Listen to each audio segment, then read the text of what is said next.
Hey, I'm sorry. Sorry we're so late. It's been a crazy couple of days, as I'm sure it has been for you guys as well. It's off the bench. It's Tuesday, no show yesterday. We're having a show today. We'll go over. I mean, obviously we started really late, so we'll go over and we'll talk some sports. I'm Reed Mouse, Stone Shields in the room as well. So, I mean, full transparency of what has been nuts about these few days. Obviously, the blizzard, and I have a big family. I'm a neighborly man, so I was helping a lot of my neighbors, helping a lot of my family dig out their cars and driveways. And at one point, I went to the hospital and thought I was having a child, and that wasn't the case. Everything's good. Everything's good, but thought that was going to be. But who knows? We're on the precipice of probably becoming a real-life dad any moment here in any couple of days. So I'll keep you guys tuned in if I have my child in the next couple of days. But even today, I plan to come on at 10 o'clock. And I'll admit, I was pulling in late. And my wife actually is going to work today. And she calls me at like 9:50 and goes, "Hey, I'm stuck. Like my car's stuck." So I had to go drive and get her out, and that's why we started 20 minutes late. So now you guys are fully in the loop. But we're still going to talk some sports here today. We're going to talk about the Steelers head coach, Mike McCarthy.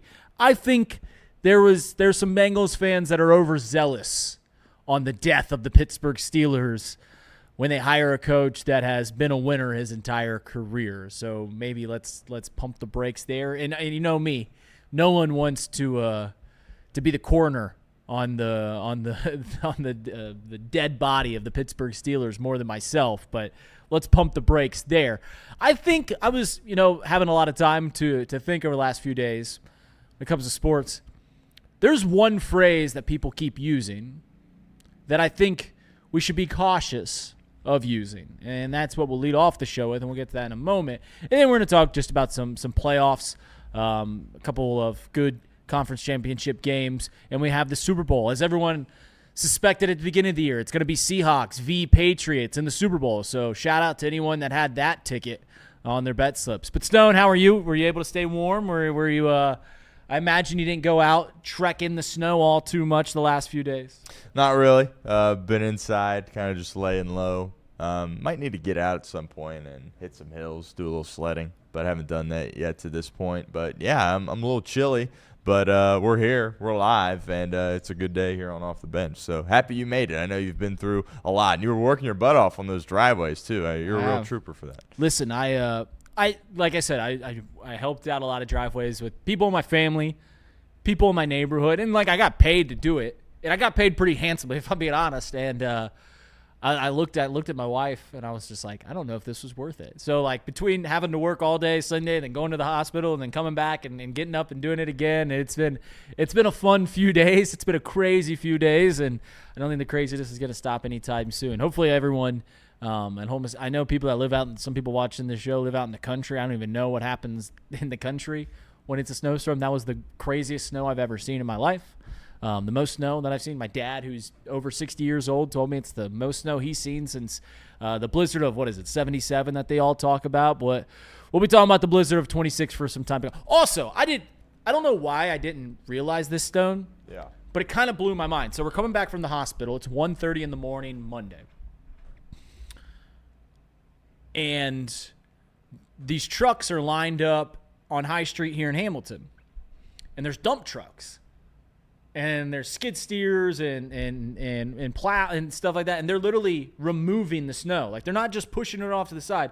They're literally dumping the snow into the dump truck to get it off of the streets. And I guess I just didn't realize that, because when it's like 2-3 inches, they don't do that. Right? Stuff like that. But when it's over a foot of snow, they physically have to remove it off the street. And I don't know why that blew my mind that they have to do that. And I assume they just put it in the river. Like, I do not know what happens there. Yeah. I didn't even realize that either. I don't know I guess that's a thing when you have that much snow. But this is a lot of snow. I can't remember the last time we had this much. I mean, we were joking. I think it was a couple weeks ago when you were saying how they were forecasting it could be like ridiculous 4 amount. feet of snow is what the forecast. And it was over a foot. So I mean, that's a lot around here. So yeah, it didn't. Sometimes with this weather, you're like, yeah, whatever, it won't end up happening. But I mean, over a foot, that's the real deal here in Cincinnati. Yeah, and it's supposed to be cold, and I don't know why I'm spending 10 minutes talking about the weather, but I guess when there's a once in a lifetime blizzard, you talk about the weather. And if it was like 60 degrees on Wednesday, we'd be in trouble. We'd be in trouble because all the snow would melt and we'd have a flood. We'd legitimately have a flood. I know it's going to stick around for a while, but hopefully it slowly dissipates and doesn't just do it all in one fell swoop. And so hopefully everyone's good. All right, let's talk about the show. So we find out who is going to the Super Bowl. And so often in off seasons, you'll hear people doing this with the Bengals. You'll hear people doing this with the Reds. You'll hear it happen with any team that is on the precipice or on the periphery or even really good, but they need to get over the hump or need to get near that hump, or they really just want to start really pushing it. And the phrase, of course, is you got to go all in. Why can't we go all in? We hear this about the Reds. Why? I just want to see them put the chips on the table. And there's all these gambling metaphors. Got to put the chips on the table. Let's go all in. You'll hear this with the Bengals because of the way that the Ravens, they have a new coach. The Steelers, they have a new coach. And for as much as we want to poo-poo on the idea of Zach Taylor staying here in Cincinnati, the Bengals are somewhat primed to take the North next year. And really, the way the current state of the AFC is, you can't help but get excited, or at least maybe foolishly, fool your brain into thinking, man, this team can compete. This team can really go for it, and they should. And we should go all in. Should put all the chips on, and I got to ask the simple question. In the history of sports, we throw this around every single offseason. This team should go all in. This team should go all in. And in the history of sports, when has a team executed the all in? It feels like every year someone does it. Someone says, rubber meets the road here. We got to do it. We got to go for it. I'm tired of it. Like you'll hear this with a team like the Steelers that have been kind of in purgatory. And I know they're on the opposite side. People want them to scrap it all down and restart it. But you got to go all in. And I swear, off the top of my head, I can think of one team, maybe two, that were at these crossroads and their fan base was calling for them to go all in. And it's worked. And that is, of course, Los Angeles Rams when they beat us in the Super Bowl. And maybe the Kansas City Royals in 2015. They make moves like Ben Zobrist. They went all in, and they executed it. But I think there's this fallacy around fandom. And I understand it. And if we'll keep with the metaphor that is gambling, playing poker, feels like you're sitting at the table for hours. You're just waiting for the chips, waiting for the cards, waiting for some action. You fold, and then you finally got something, and you've just been waiting in the wings for so long, and it feels like time to make a big move. And the reason that it's so attractive is when it works, like the 2021 Los Angeles Rams, it's glorious. It's an incredibly attractive lure of what you want your team to do. But I think we should advise against the quote-unquote going all in. If you want, and I don't think there's a huge amount of people that want the Reds to go all in, and I don't think there's a huge amount of people that really want the Bengals to go all in, but it is just something that, as a fan, you should steer clear of. As a team, you should steer clear of, because the success rate on it isn't 50-50, as it might seem. it's incredibly low hit rate. And now we're seeing a team like the Buffalo Bills, who went all in a few years ago, and now they're looking at a roster that doesn't look great. Baseball, the Mets, they went all in, and then they scrapped it down, and now they're going in again. And it doesn't look great at times.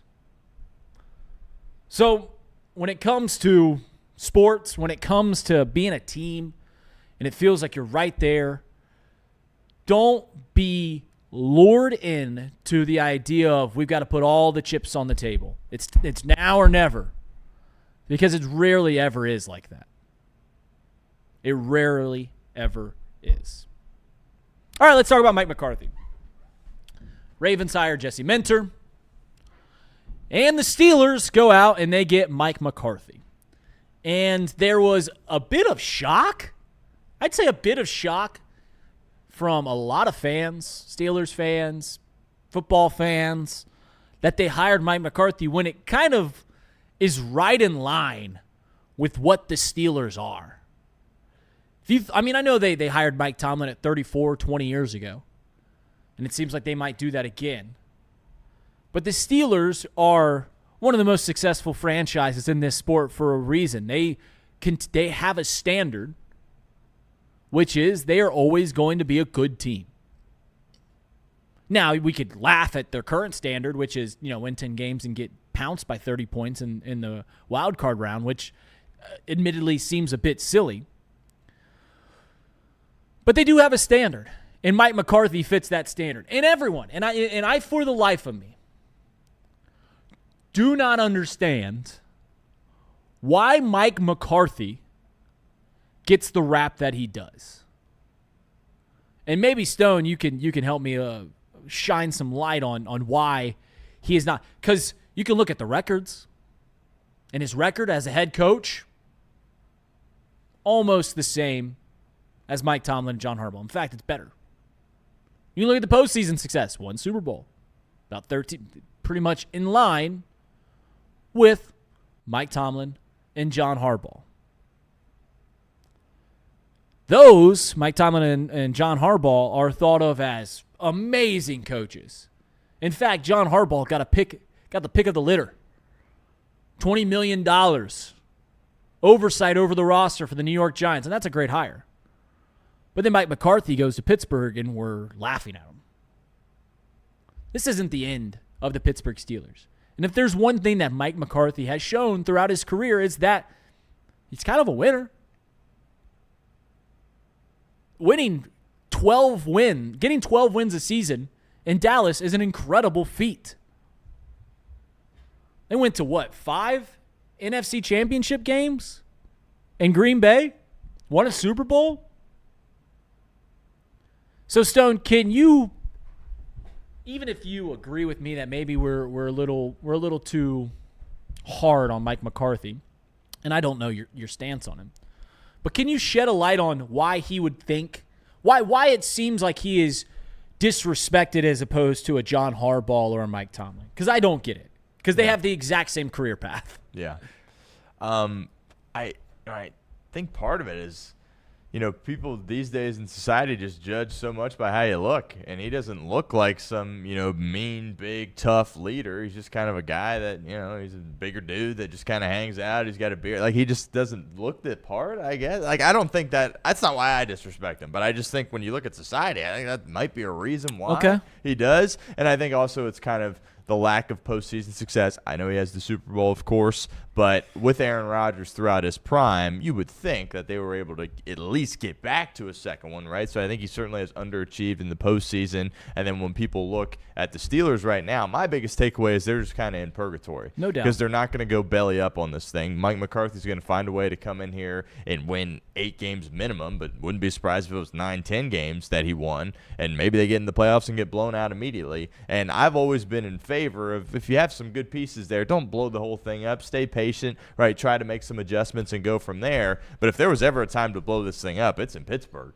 Because you look at their roster, it's just a bunch of old guys, and I've said this on the show. It looks like, some kid just kind of threw it together on a Madden game and was like, it'd be fun to bring Aaron Rodgers in. It'd be fun to, Jalen Ramsey. Ooh, we'll trade for DK Metcalf. Like, that's not how you should really operate as an NFL franchise. So I just think they're in a bad spot, and what would be best for them is to kind of have a down year and then look to get a quarterback of the future. But you bring in McCarthy, he's going to find a way to win 9-10 games, and it just kind of feels like Pittsburgh's stuck in the mud. So my biggest takeaway is, he's not a bum. He's a good coach, right? And you look at his history now. I mean, Packers, Cowboys, Steelers, that's pretty impressive. Right. Deserves some credit for that. But, is he going to elevate Pittsburgh to a championship? I don't think that's the case. And I would rather play him twice a year than Mike Tomlin, honestly. So, let me ask you. I get it, and I completely agree. Someone AJ just put in the chat, that's pretty funny. Going from Mike Tomlin to Mike McCarthy is like crapping your pants and then changing your shirt. Yeah, like it seems like you're doing, like, it doesn't make a whole lot of sense. But let me ask you this then. If the Steelers hired John Harbaugh, we'd admittedly go, oh, man, that's a pretty good hire. Correct? Yeah. But we just said it. Mike McCarthy has the same career as John Harbaugh. And I think John Harbaugh's a hell of a coach. I think Mike Tomlin's a hell of a coach. And I think Mike McCarthy's a hell of a coach. Now, I think that Mike McCarthy's the third of them. Like, if you had to rank him, I think he's the third of them. But I guess I just don't understand why we are dancing on the grave of the Pittsburgh Steelers. Yeah, they don't have the brightest future here. They don't have a quarterback. They have an aging roster. Well, Mike McCarthy has built things before. And I think they're going to be a good team. Mike McCarthy's a good coach. Yeah, he's got some playoff blunders, as Everett put in the chat. Yes, I get it. Understand it. But I'm not there yet. I'm not there going like, this is the end of the Pittsburgh Steelers.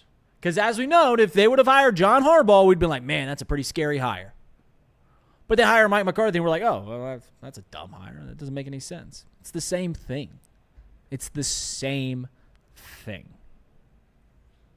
And I think part of the reason, admittedly, of why he doesn't get thought of is, he had a Hall of Fame quarterback his entire tenure in Green. Well, Mike Tomlin had Big Ben Roethlisberger. These past few years, John Harbaugh had Lamar Jackson. Lamar Jackson's going to go in the Hall of Fame, guys. But then he had the Dak Prescott. He's a good quarterback. John Harbaugh had Joe Flacco. Really good quarterback. Dak Prescott's a really good quarterback. I just think there's more similarities between John Harbaugh than people want to give Mike McCarthy credit for. And one thing that you can, if I'm playing the devil's advocate for my least favorite sports team in the history of sports, the Pittsburgh Steelers, on why this is potentially a good hire is they have been inept offensively for a while, for a decade, since the prime of Big Ben was over. They've been inept there because Mike Tomlin, that's not his foray. He's a good defensive coach. Mike McCarthy, throughout his entire career, has had some really great offenses. Those Dallas Cowboys teams that won 12 games 3 consecutive years. They had a great offense. Those Packers teams, it was always the defense that let them down, not the offense. And once again, I know it's Aaron Rodgers and Dak Prescott. But I think they're going to get offense right under Mike McCarthy. And that kind of scares me. Like the one saving grace when you're playing the Steelers is like, it's Mitch Trubisky or it's Mason Rudolph or it's Kenny Pickett. But it kind of scares me that Mike McCarthy, an offensive guy, is going to Pittsburgh. But who knows? He is an older guy. He's into his 60s. Yeah. So it could fall flat on its face. It really could. But I'm not the one that's going to preemptively dance on the grave of the Pittsburgh Steelers because they just hired a Super Bowl winning head coach. A guy that has an over 60% winning percentage throughout his career. That's the thing. I just don't see it falling flat on its face. Like, they're going to win 8, 9, 10 games. That's what I don't get about it. Like, they're just going to be stuck, and they're not going to be able to find a way to get that next franchise quarterback. But who knows? It seems like they got some belief in that building and Bill Howard, their 6th-round pick last year, so maybe he can come in and make some magic. But I just kind of feel like they're stuck in the same spot with a good head coach of Mike McCarthy, but in my opinion, a step in the wrong direction. A little bit worse. I would take Mike Tomlin over Mike McCarthy, right? So I just think they're kind of stuck, and then going back a little bit with their head coach, and it just, to me, the way this offseason has broke so far is best case for the Bengals. Harbaugh and Tomlin out, Minter, McCarthy in, and then Cleveland, they got no clue what they're doing. So, so far, so good, I think, for Cincinnati. Yeah, no, it is. If you were looking for the dominoes, if you were looking for the chips, if you were looking for the house of cards to fall in the right way, it probably couldn't have felt better for the Bengals so far. To where the Ravens are hiring a young guy that's never been a head coach before, might be a home run hire. Jesse Minter, obviously his dad was a longtime coach here in Cincinnati. And the Steelers seemingly don't just press the reset when everyone thinks that they should. But once again, they hire an older guy that's going to keep them afloat. And the Browns, I mean, just what a dumpster fire the Browns continue to be. At least this coaching cycle happened with the Browns. All the news that came out that they're requiring, they have to take a personality test and they have to write an essay to be the Browns head coach. It's better than, you remember when Adam Schefter, you might have been too young, announced that the Browns were looking at Condoleezza Rice. Do you remember this? Did I tell? I forget, but that's just it's one of the all-time greatest reporting tweets of all. Because Adam Schefter doesn't do that. He's not Bob Nightingale of the MLB, where he's just firing from the hip at every little murmur he hears.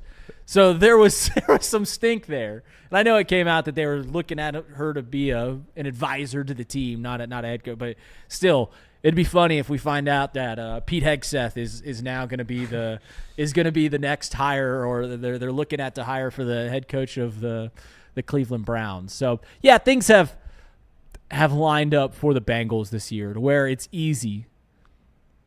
Once again, foolishly so. It's easy to find optimism, light at the end of the tunnel when it comes to the Bengals in this offseason. And there's some attractive routes that they can do. They only have really one thing of concern, which is how do they fix that defense when every other team seems to, is Jesse Minter going to hire? Is it going to work with Lamar? Who the Steelers going to go with? We'll see. But pump the brakes on the Mike McCarthy hate. Let's let it play out. Because he's got a winning percentage over 60% for a reason. One of the all-time highest winning percentages, especially if the coach that's coached at least 10 years. So, what I got to ask you, and I apologize if this is a buy or sell. Maybe I'm getting a little too far ahead of it. Go ahead. I've kind of felt like Rodgers was done, and now all of a sudden it's like, well, this guy Mike's coming back. What do you think? Is Rodgers going to come back for another year, or is he done? That's a good question. I admittedly wasn't as into football in 2018 when that all kind of unfolded between Mike McCarthy and Aaron Rodgers. Was it a messy breakup? Because I feel like, without knowing it, it feels like Aaron Rodgers is incapable of an amicable breakup. So there's got to be some bad blood there, correct? It was but weird. It's from Aaron's side, or it'd be from Mike's side, and the best course forward for Mike McCarthy, or at least for next year, would be another year of Aaron Rodgers. I think when the breakup happened, there was some tension, but now when these two talk about each other, it's like they love each other. And like when Aaron talks about Mike, all he does is talk about how great it was. So I don't know. I guess there was a reason why they won all those games, and obviously it moves on. Rodgers has equal amount of success. You could argue more success with LaFleur, but I feel like that relationship is in a good spot. Okay. I'll say this. So you mentioned that Aaron always says nice things about Mike. Never met Aaron Rodgers. Will never meet Aaron Rodgers. Admittedly, my take on his character, my take on his personality is he is epically full of shit. So when he says that he loves Mike McCarthy, forgive me if I'm short to believe him. Forgive me if I'm short to get there to where like, oh yeah, I'm sure he loves Mike McCarthy. Because if I had to guess, he had a big part in why Mike McCarthy lost his job in Green Bay. And everyone knows that. And because everyone knows that, Aaron's going to be like, no. What me? I love Mike McCarthy. That's, once again, I don't remember that breakup 7 years ago, 8 years ago, however long it was ago again. But it feels like he might be a little full of shit when it comes to that. So I'm not buying it quite yet. But, yeah, we'll see. I mean, maybe Aaron played so well at the end of the year. He really did.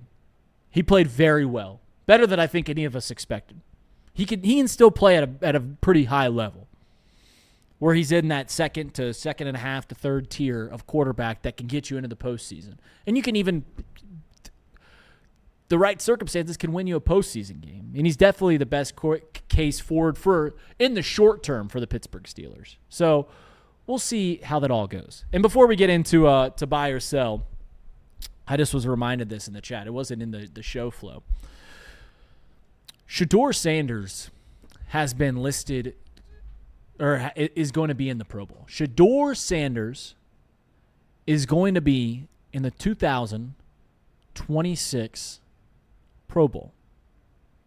Despite having the worst QBR in the league, worse than Dylan Gabriel's, worse than Joe Flacco's, despite throwing almost 50% more interceptions than touchdowns. Once again, Shedeur Sanders is going to be playing in the Pro Bowl. And I get that Browns fans have convinced themselves that he is a franchise quarterback. But anyone that has eyes and has watched a competent football team in the past at any point in their life, unlike Browns fans, can see that Shedeur Sanders is effing terrible. Truly a terrible quarterback. And he didn't have a whole lot to work with, but he is terrible. And I get in the final 2 weeks he beat Joe Burrow and Aaron Rodgers, but I don't care. He was terrible. And it feels like it's a conversation every year at this time when we head into the Pro Bowl that it's lost its meaning. I really don't care about these All-Star games. Every July, we have a conversation about what can we do to make the All-Star game more attractive.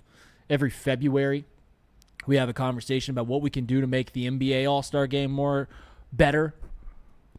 I don't care. I do care that in a few years, I'll get on Shedeur Sanders' Football Reference page, and where it lists his accolades at the top, it'll say at least 1X Pro Bowl, and that 1X coming this year. If we are giving out the Pro Bowl to Shedeur Sanders, truly, I'm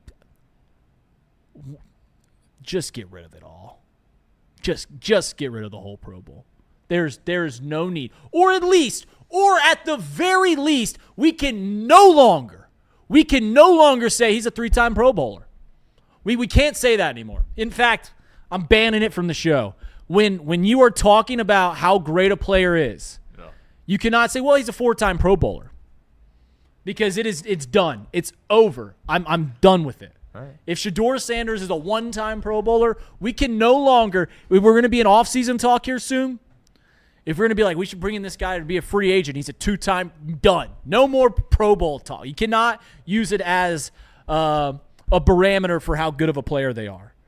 If Shedeur Sanders, who is the worst quarterback I've ever seen play quarterback, we formerly, I don't know if you know this about Chatterbox Sports, we used to cover a lot of high school football games. He's worse than most of the high school quarterbacks that were playing in this area. He's terrible.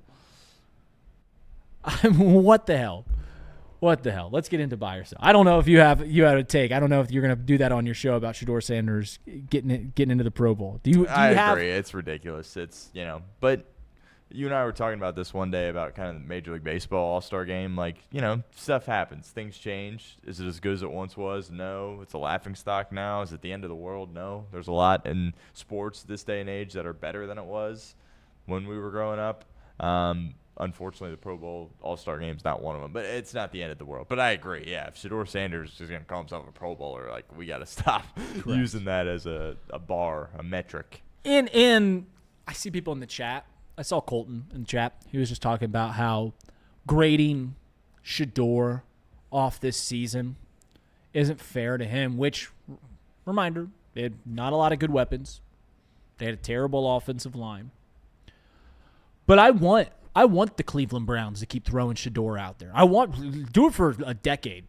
Just keep rolling him out there. Just keep rolling. Nothing would make me happier because he's terrible.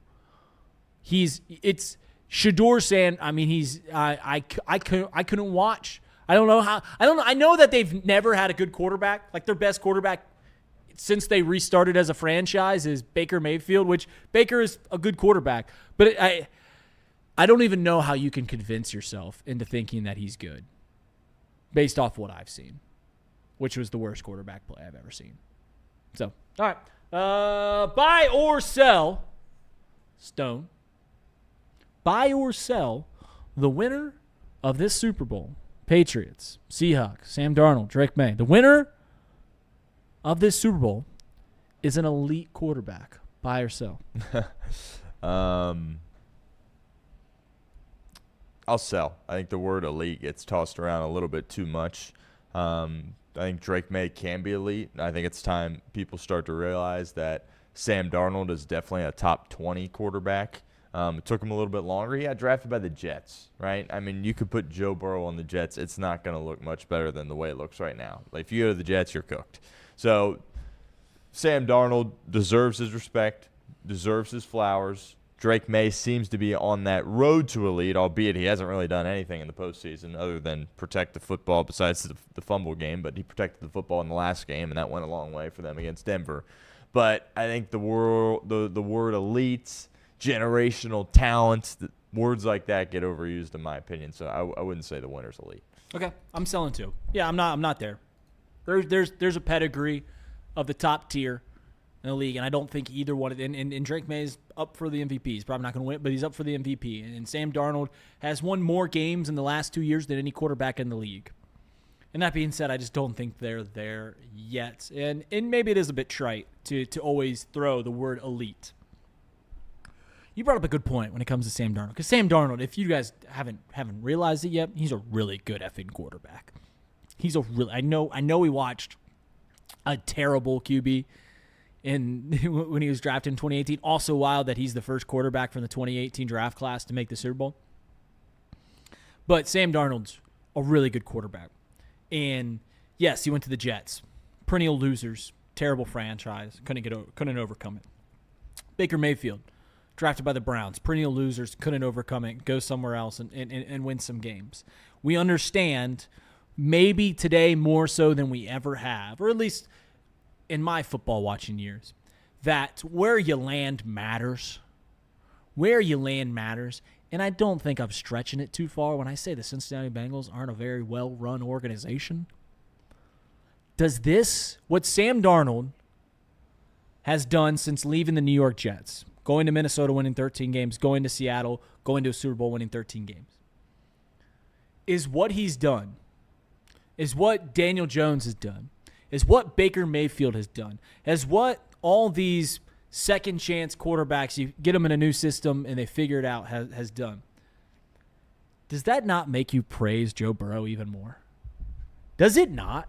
No. Like when you look at, I mean, listen, I'm an Andy Dalton guy. I like Carson Palmer. I think we are a little oversensitive about the end of Carson Palmer. We've had good quarterback play. I've been a fan since about 2002. We've had good quarterback play since 2002. That being said, this is a terrible franchise. They're poorly ran. And Joe Burrow is able to overcome that. And I know he hasn't made the postseason in 3 years, so maybe I'm putting the cart in front of the horse here a bit. But he went to the Super Bowl, went to the AFC Championship game. Does it not make you even more amazed by how Joe Burrow is as a player? Yeah, I mean, that's what I've been – yeah, that's why we sit here and we talk about Joe Burrow the way we do, because what he's been able to do is unbelievable. And unfortunately, because of the injuries, people don't want to give him his credit, and that's okay. It's something he's going to have to live with, and that's why the urgency level needs to be so high. So it to me, it doesn't. Like we've been saying this. Like, it's not surprising. It's unbelievable what he's been able to do, and that just should increase the urgency of everyone in the building, because you have all these really good players that you alluded to across the league, but there's only a few elite. Joe Burrow's elite, and you haven't made the playoffs in several years, so you got to get that fixed. Buy or sell, and we'll stay on this topic. Sam Darnold has silenced the naysayers. He let a naysayer know. bye, but they'll be right back out if he throws 3 picks in the Super Bowl. But I think for now, bye. If you're the Vikings, this is what I was on yesterday, you just got to be kicking yourself. And everybody. You're not a believer in 9? Oh, goodness gracious. It went 9-8 this year. Oh, yeah, right. And how many games did he play? I don't know. I think he went like 4-2 as a starter, 4-3. Yeah. Well, if you're the Vikings, you should be ashamed. You got to be kicking yourselves. Again, this is more John Schneider brilliance to be able to bring him in. I mean, he had the year that he had, and then everyone was just like, fluke. Justin Jefferson, Kevin O'Connell, right? No, it was an unbelievable year, and it didn't work out for him in the postseason, and then he silenced those doubters with his performance against Los Angeles, because that was a big-time football game. I think Stafford was unreal in the game, and the Seahawks were obviously having success, especially early running the football, but he didn't put the ball in harm's way. He got it to JSN. He moved them down the field all game long. He was clutch, came from behind. They had the lead, and then they didn't have the lead, and then he brought him back. So, all that pressure, number 1 seed, and clearly not 100% or close to it with the oblique. Deserves his flowers. He's got to do it one more time, and I've got my reservations on whether or not he will. But, what he's been able to do is tremendous, and another steal from John Schneider. Hey, listen, I know you hate Michigan with all your might. I wouldn't say that. As we keep, say that. Well, no, that's not true. Listen, that's not true. When DJ Turner's a Michigan guy, right? Juan Drago, oh yeah. Juan Drago Turner, when he was playing really well, I'm in here like, dude, Juan Drago's a dude, and Stone's like, no. I come in here, I'm like, I think Jesse Minter's a good hire from the Baltimore Rays. Like, nah. I'm a big. And any time that JJ McCarthy's like, Dax Hill, I'm a big Dax Hill guy. Huh? And my guy over here just hates the entire state of Michigan. And I listen, the chat probably appreciates that. As a man, as a Go Blue guy myself, I don't respect it. The hate on JJ, I'm just saying, went 3-2 in the NFC North this year. 6-4 overall. You want to say Shedeur Sanders is terrible? JJ McCarthy is terrible. JJ had 16 touchdowns and 10 starts. I know it's not great, but he went 6-4. He's inept. We'll see.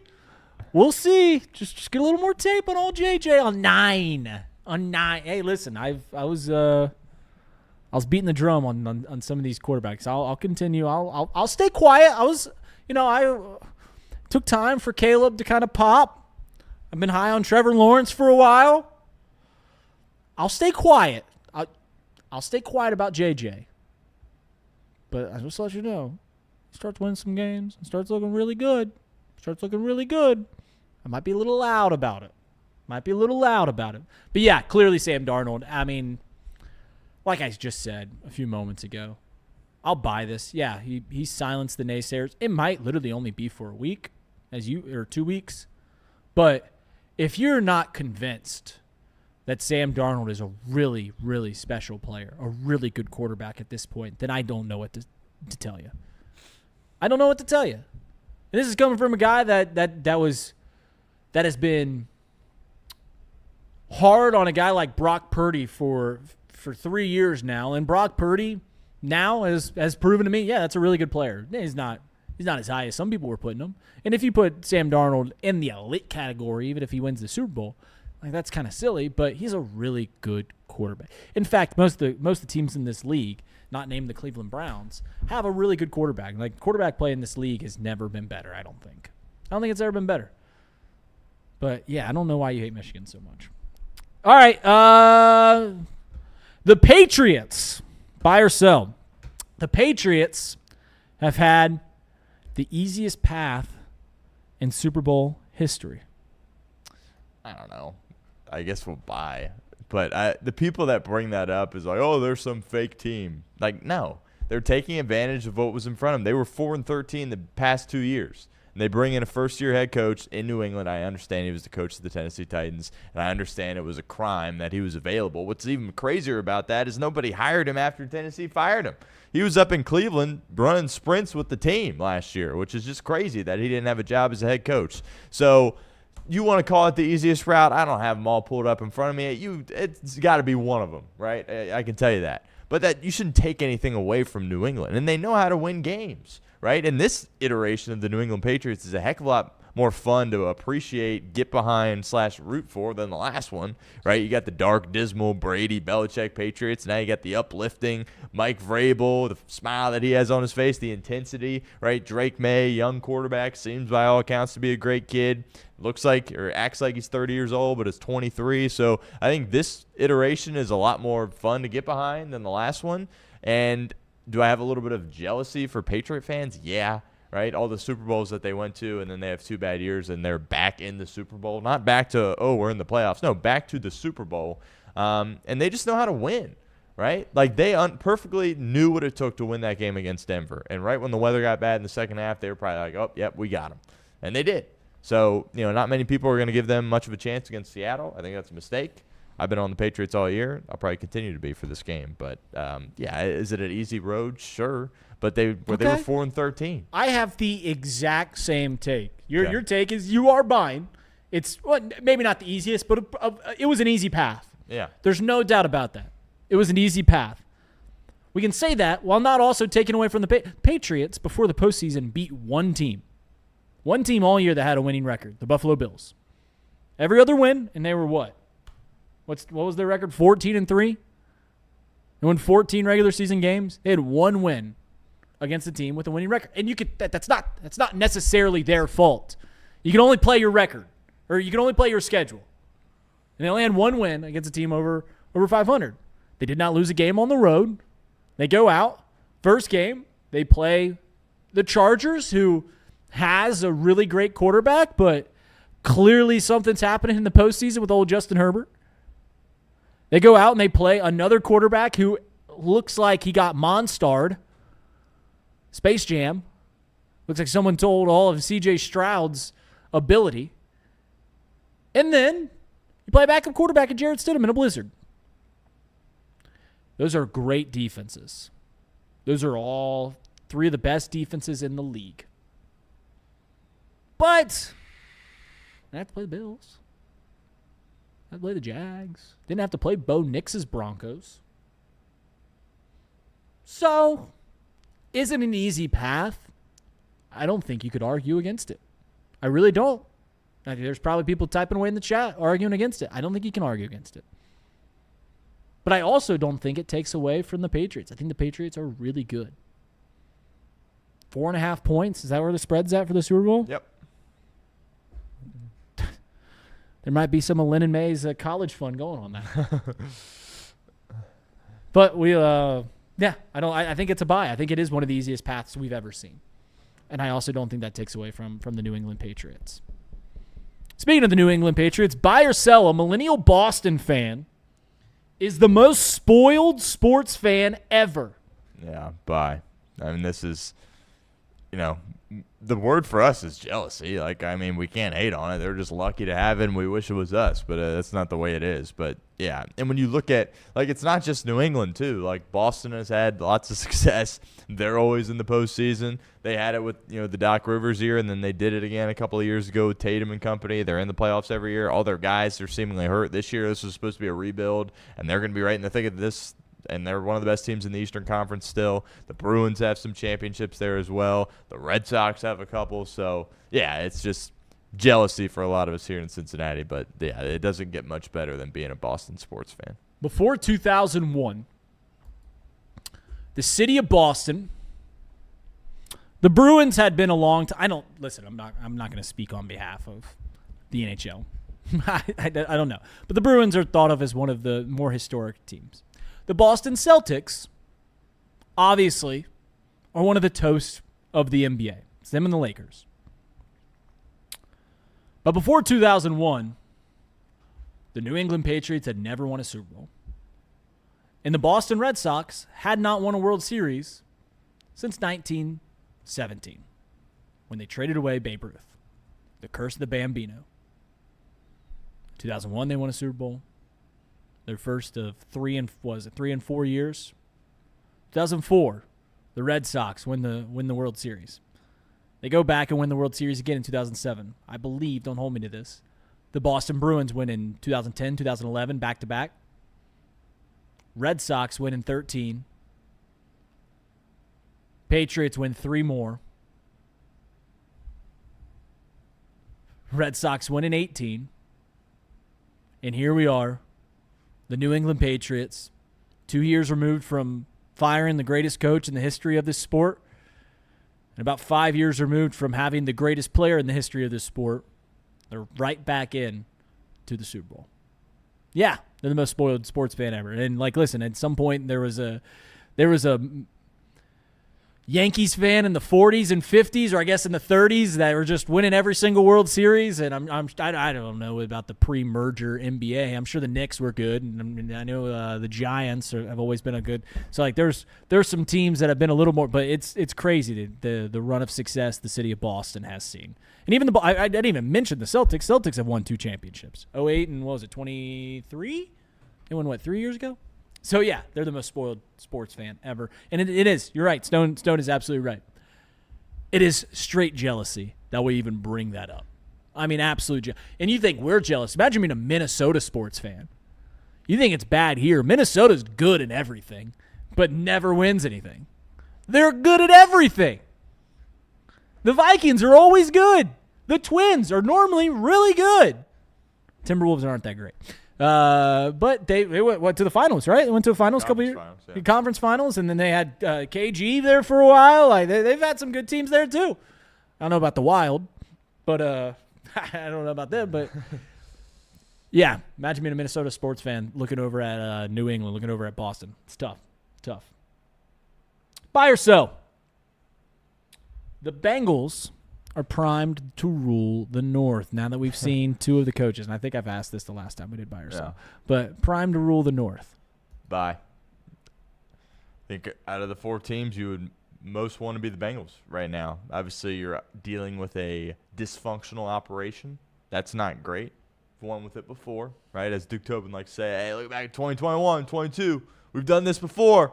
Hopefully they can get back to that point here. But they've got the continuity, the collaboration, which we joke about, but Baltimore doesn't have it. Pittsburgh doesn't have it. Feel better about the division now than I did when the season ended with Tomlin and Harbaugh in place. Stefanski's out too. Say what you want about Cleveland. He's a solid coach. I think he'll have some level of success with the Atlanta Falcons. They got nobody that even wants to be their head coach. They got people pulling their name out of the ring as far as candidates go. Actually, you know what? We're good. We don't have any interest anymore. Feels like the stars are aligning for Jim Schwartz to be hired. Great defensive mind. We've seen how that looks when he's the head coach. Not very good. So there's lots that the Bengals need to get cleaned up. Draft, free agency, trades perhaps.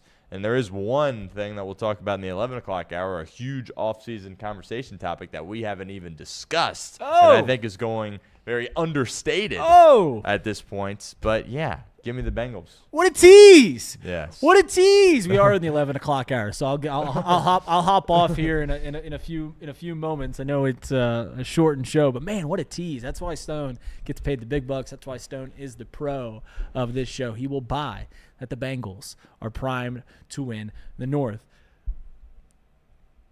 Without seeing at least a few games of the Baltimore Ravens in the Jesse Minter era, it's hard to not think the Bengals. I don't even know if the betting lines are out for next year yet, but it's hard not to think that the Bengals are in the best situation, at least in the short term, to win the AFC North.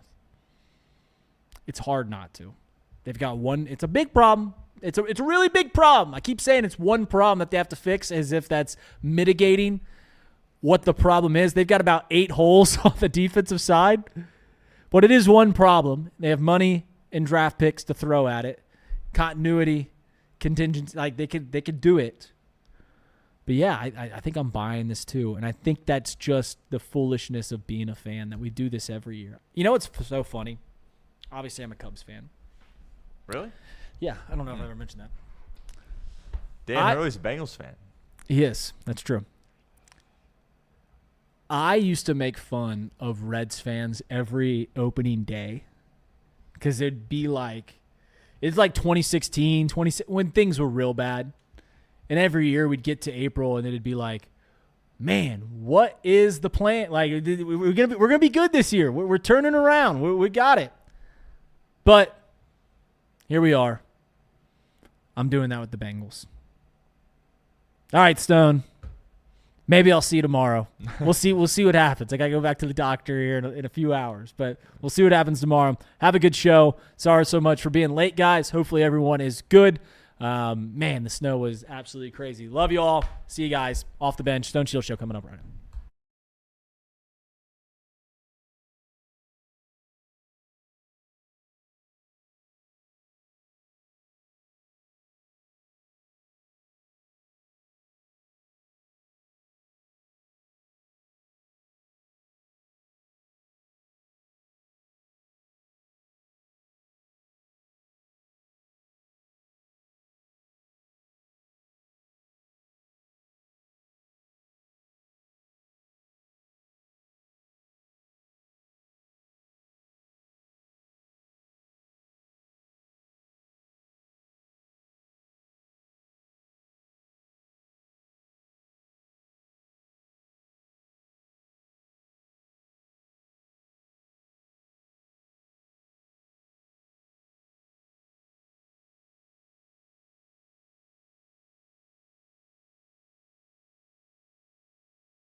All right, here we go. Welcome into the Stone Shield Show. I am Stone Shields. Today is Tuesday, January 27th. We're back live in studio. Had a little at-home edition yesterday, but the roads have cleared up a little bit here in the Liberty Township, Hamilton, Ohio area, so we were able to get back into the studio. Reed Mouse was here for Off the Bench. That was a lot of fun. He's been dealing with a lot, right?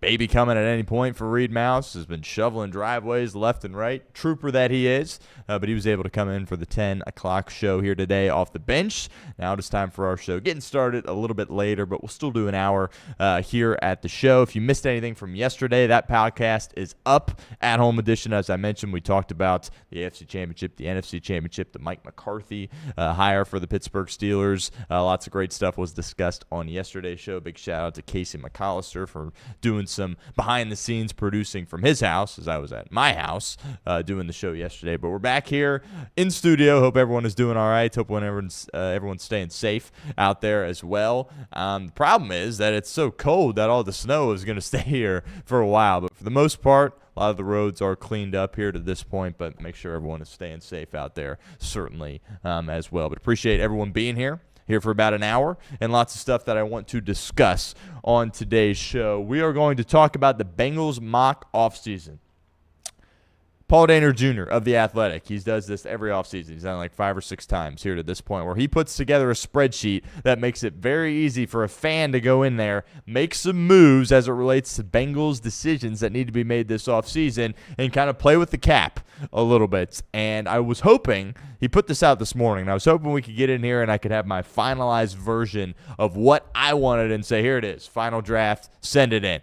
Not necessarily at that point. There's a big reason why, which we'll talk about here in a second, but we're going to go through the chart and talk about the different decisions that Cincinnati has to make, and then later this week I will present my final draft as far as what I think Cincinnati should do. And now look, there's tons of free agents, right? And Paul's not able to include all of them on the sheet, but he just kind of includes different people from different categories, like the top of the line guys, the mid-range guys, and the bottom level guys that could be available at all positions. So not everybody is in the spreadsheet, but as far as making this simple for a fan, and I'll be the first to admit, the contracts, the cap, all that stuff, I don't understand it, right? I mean, I get kind of a general idea of how it works, but the contracts, the backloading stuff, restructuring deals, all right, you can extend this guy, the void years, all that stuff, all that terminology doesn't make all the sense in the world to me. You know what? Maybe we'll have Paul come on either this week or next week or somebody else and kind of explain it all for us, because I certainly could use it, and I have a feeling that a lot of you out there could use it as well. But I'll explain it the best I can. We'll go through some players. We'll talk about some draft picks on the show as we kind of work our way through the Bengals Mock Offseason, courtesy of Paul Dehner Jr. Again, check it out. He put it out on The Athletic, and he's got a spreadsheet attached. All you got to do is make a copy, and you can fool with it yourself. We'll have our final draft later this week or into next week, certainly, there as well. Daniel Jeremiah, he put out his first mock. We talked last week about Mel Kiper Jr.'s his first mock. Daniel Jeremiah, Mel Kiper Jr., these are like the 2 top draft analyst guys. We'll talk, Jeremiah, of course, over at NFL Network. We'll talk about who he has Cincinnati taken. Not great, all right, as I evaluate this, and we're all starting to do more draft prep here this time of year, but certainly was more of a fan, and I thought Mel Kiper's was more accurate, but some significant takeaways. We'll talk about Daniel Jeremiah's mock draft and who he has Cincinnati taking at that number 10 overall selection. And I do have some thoughts on Sam Darnold and Mike Vrabel, as well as, those are guys that were cast-offs, right? I mean, we all knew it was a mistake by the Tennessee Titans, but he wasn't even hired after he was let go by Tennessee. Now he is year 1 with the Patriots, going to the Super Bowl. Sam Darnold bounced around, bust, right? Goes to San Francisco as a backup, hardly making any money. A lot of money for the normal person, but an NFL quarterback that was taken in the top whatever, not much money there, and revitalizes his career, goes to Minnesota, has a great year there, has another great year in Seattle. Time for him to get his flowers. We'll talk about Sam Darnold, and if we have some time, we'll talk about Christian Parker on the show as well, new defensive coordinator for the Dallas Cowboys. They kind of go against status quo in Dallas, which I definitely think is good for the Cowboys. If we have some time, we will talk about that. As a reminder, hit that subscribe button if you haven't done so already here on YouTube, approaching 22,000 subscribers here at the channel. Got a lot of fun stuff in the works as far as the rest of this offseason goes, and maybe some potential partnerships coming up over the course of the next few weeks and months there as well. So help us out, hit the subscribe button, like the stream, and also leave us a 5-star review wherever you check in and hear our podcast at. That really does go a long way for us. Even if you're watching with us live, you don't listen to the podcast, that's okay. Go find the podcast, give us a 5-star review. I would greatly appreciate it. We all would greatly appreciate it here at Chatterbox Sports. Now, right when we started this show, obviously kind of getting involved, getting used to how things operate. As I've said multiple times, I solo produce this show. I am producing it, and I am hosting it there as well. I got a monitor to my right. I've got a monitor in front of me. I got my laptop here to the left. I got the camera straight ahead, and then I got another monitor up there on the wall. So there's a lot of screens, right? And when I was first starting out, the eyeballs were bouncing around everywhere, right? And you guys were very kind and pointed that out to me in the chat.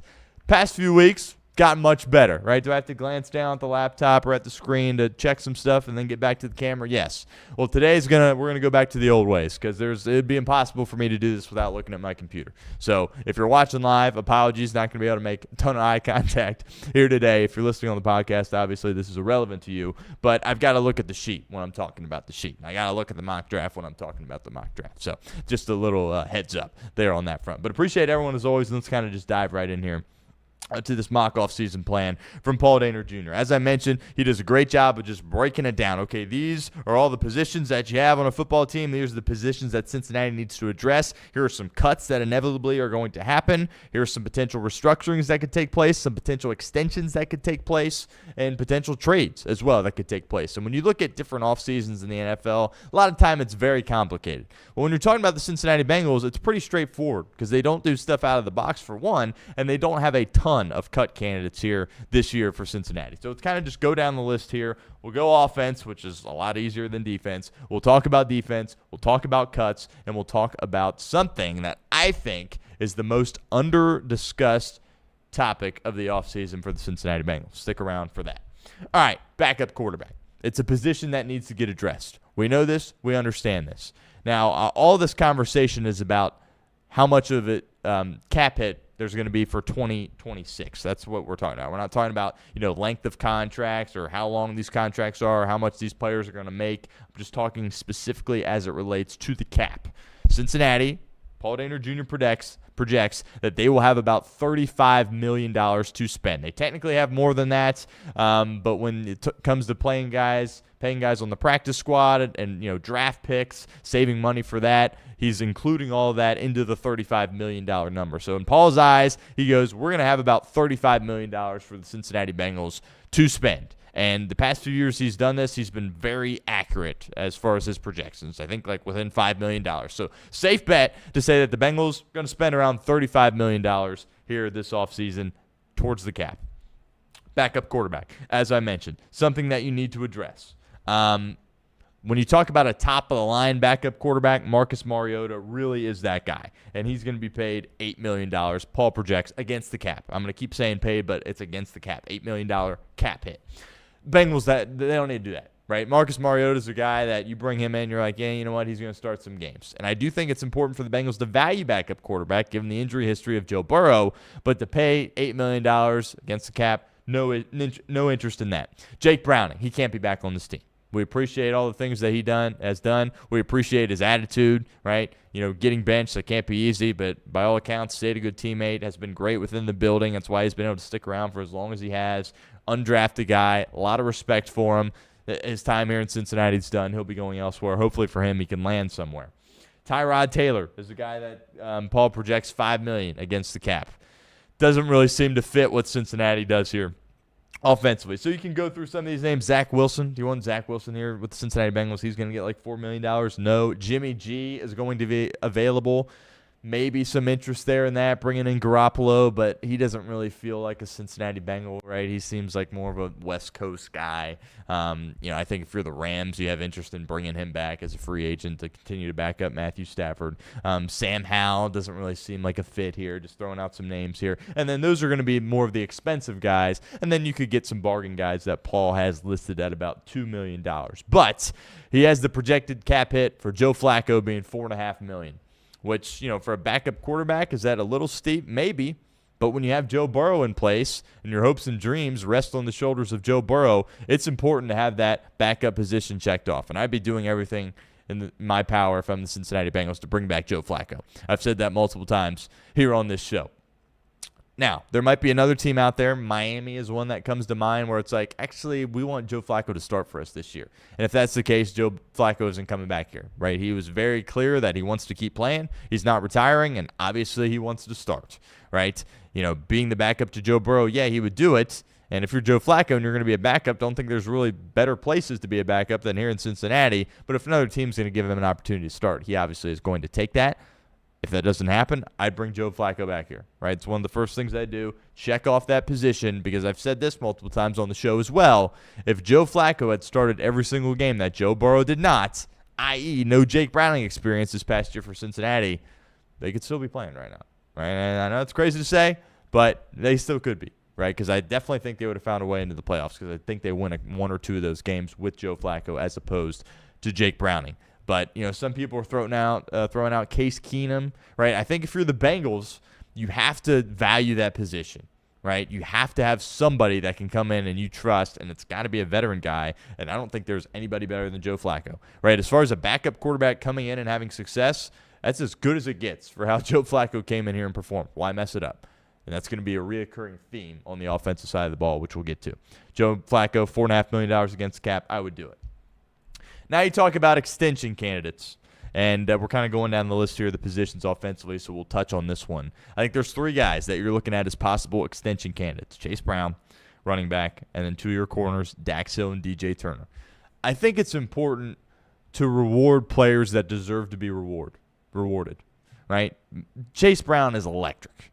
Could you make the argument that the Bengals could have high levels of success without him? Yeah, but he fits in perfectly here. He's great. He's available. He's great out of the backfield. He can block well now, too. That's something he's really improved upon. So, to me, I would extend Chase Brown, right? Can you extend all 3 of these guys? I think there's a world where you can, and I don't think it would be a mistake to do it, right? And when you talk about these extensions, the cap hit isn't really significant until you get later in the contract. In other words, it's not this year where it's really significant. So, all these extensions, Dehner only has it as a $2 million hit for all these guys, which is, again, this is very accurate the way he does this. So Chase Brown, if you extended him, it would only be $2 million against the cap for this year. To me, it's a no-brainer. I would do it. Do you want to pay a running back a ton of money? I get there's risk involved with that, but the Bengals have made their approach here very clear. They value offense at a very high level. Is it because they want to get butts and seats? Maybe, but we're all tuning in to watch those boys go out there offensively, regardless of how bad the defense is. And I think they can win this way on offense. They've proven they've been able to do it in the past. And if you develop well enough on defense, which they haven't been able to do the past 2 years, I still think you can win paying as much money as the Bengals pay on offense. I think an extension for Chase Brown makes sense. Backup running back spot. You got P. Ryan under contract. Don't mess with it. You got Brooks in your back pocket, who I question whether or not he can, play at the NFL level. I've got some concerns there, but he was a rookie last year. I don't need that position to be addressed beyond extending Chase Brown. And if you don't want to extend him this offseason, you want to create a little bit of drama there, would it be the end of the world? No. But you have an opportunity here for this to be a very clean offseason. You've had the drama the past few years with Trey Hendrickson. Obviously, it's been a nightmare situation for you. And then the T. Higgins thing. He's like, well, I'm holding out. And he's like, actually, screw it, I'm going to play. Jamar, he's showing up, but he's not practicing. Joe Burrow, we knew he was going to get paid, but we're all sitting there like, okay, when's it going to happen? You have an opportunity here this offseason to really be distraction-free, which this day and age of the NFL doesn't come around very often. You reward a guy that's been great. You took him in the 5th round. He's been awesome. He looks a heck of a lot better than a 5th-round pick. Chase Brown, of course, is who I'm talking about. I would extend. Receivers. Could you make an argument to bring in a wide receiver 3? You could. But I want as much possible money going towards the defense as you possibly can.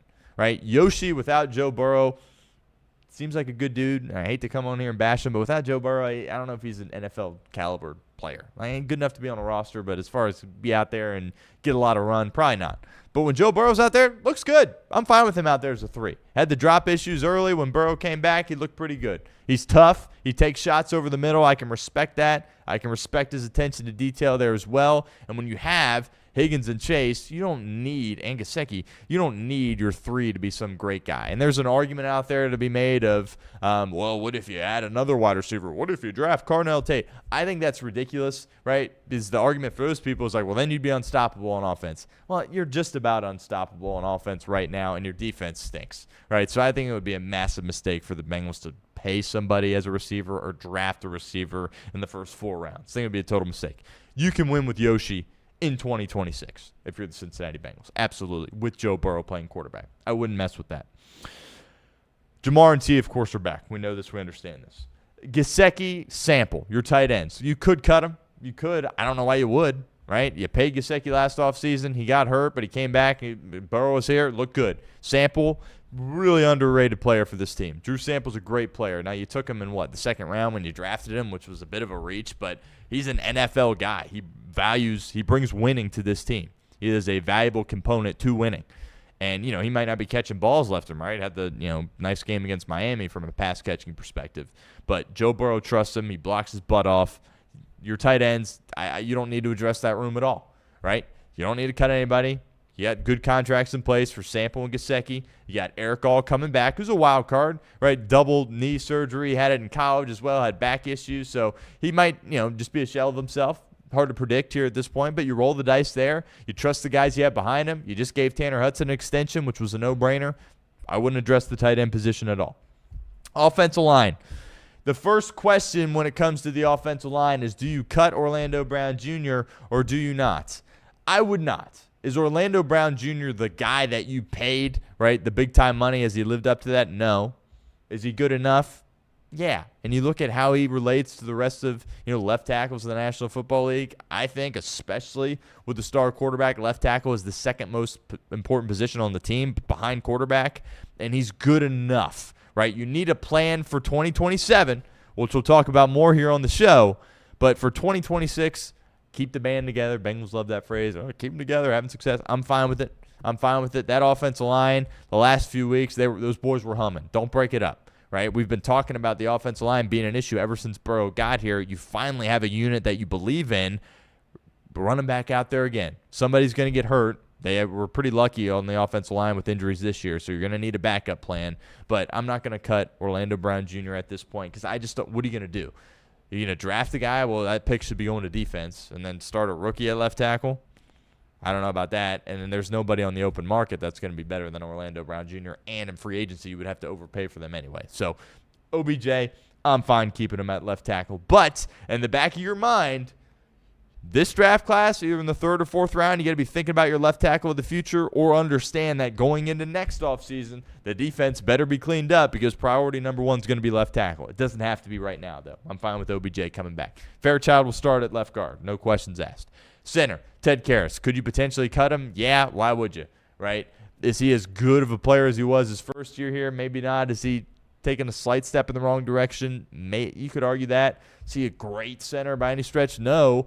But this Bengals team, they talk about leadership, and it seems like they have a lack of leaders. Well, it's going to be magnified if you take away Ted Karras. He's an outstanding leader, right? And also, he embodies what it means to be a Cincinnati Bengal. He's a great ambassador for the organization. He's great in the community, which you might laugh at that and say, who cares? I want to know how he plays on the football field. I value that kind of stuff. And at that position, I think you have the ability to do it. And clearly there's a good rapport there with Joe Burrow. Clearly there's a good rapport with the offensive line, the rest of his guys that he's blocking with. I wouldn't cut Ted Karras. I'd bring him back, right? Again, that's got to be a position that you have in the back of your mind.